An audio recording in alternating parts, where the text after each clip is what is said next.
Selamat pagi Bapak Ibu dan Saudara yang dikasihi oleh Tuhan Yesus Kristus. Renungan kita pagi hari ini diambil dari 1 Korintus 15 ayat 29 sampai 58 dengan tema jerih payahmu tidak sia-sia. Dalam 1 Korintus 15 ayat 58 dikatakan, "Karena itu saudara-saudaraku yang kekasih, berdirilah teguh, jangan goyah dan giatlah selalu dalam pekerjaan Tuhan. Sebab kamu tahu bahwa dalam persekutuanmu dengan Tuhan, jerih payahmu tidak sia-sia."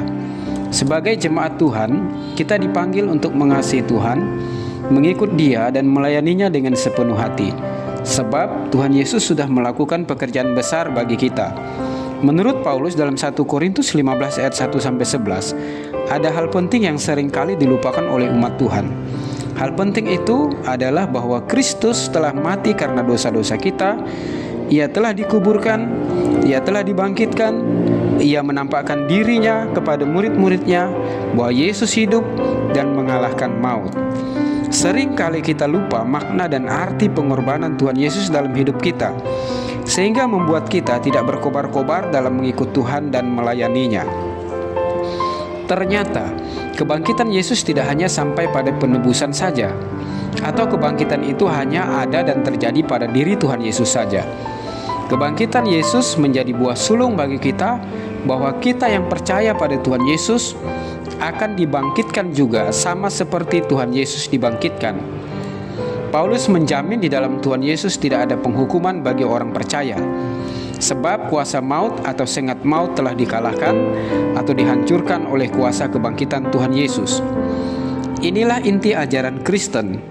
Keselamatan dalam Yesus melalui kebangkitan tidak kita temukan dimanapun dan oleh siapapun.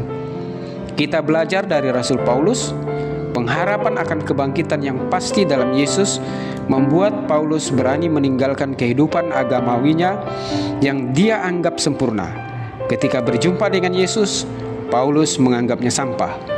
Bahkan Paulus menghendaki mengenal Yesus dan kuasa kebangkitannya dan persekutuan dalam penderitaannya, di mana Paulus menjadi serupa dengan Yesus dalam kematiannya, supaya Paulus akhirnya beroleh kebangkitan dari antara orang mati. Filipi 3 ayat 10-11.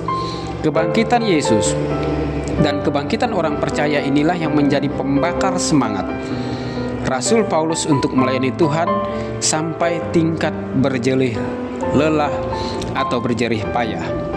Melayani Tuhan sampai tingkat jerih lelah atau jerih payah adalah konsekuensi dan tanggung jawab gereja dalam melanjutkan misi amanat agung Tuhan Yesus. Tanpa jerih lelah dalam pelayanan, mustahil amanat agung akan tergenapi oleh gereja. Gereja yang selalu menikmati zona nyamannya dalam pelayanan tanpa jerih lelah tidak akan berfungsi maksimal dalam pelayanan. Orang-orang yang menabur dengan mencucurkan air mata akan menuai dengan sorak-sorai. Orang-orang yang melayani Tuhan dengan jerih payah akan menuai jiwa-jiwa. Sampai sejauh manakah jerih lelah pelayanan dan persekutuan kita dengan Tuhan? Atau kita menjadi umat Tuhan yang tanpa beban dan tanggung jawab dalam pelayanan? Nasihat Rasul Paulus berdasarkan iman dan pernyataan Tuhan Yesus kepadanya. Paulus mengingatkan kita agar berdiri teguh dalam iman kita kepada Tuhan dan tidak goyah, sekalipun banyak tantangan yang dapat menggoyahkan iman kita. Mari kita giat dalam pekerjaan Tuhan. Giat dalam pekerjaan Tuhan berarti kita memiliki beban untuk pekerjaan Tuhan, memikul beban itu dan mengambil bagian menjalankan beban pekerjaan Tuhan dalam hidup kita. Kita bukanlah umat Tuhan yang pasif. Kita giat dalam pekerjaan Tuhan, artinya kita aktif melakukan dan melaksanakan visi misi gereja lokal kita sebagai bagian amanat agung Tuhan Yesus. Pekerjaan Tuhan yang kita lakukan tidak pernah sia-sia. Tuhan Yesus memberkati. Amin.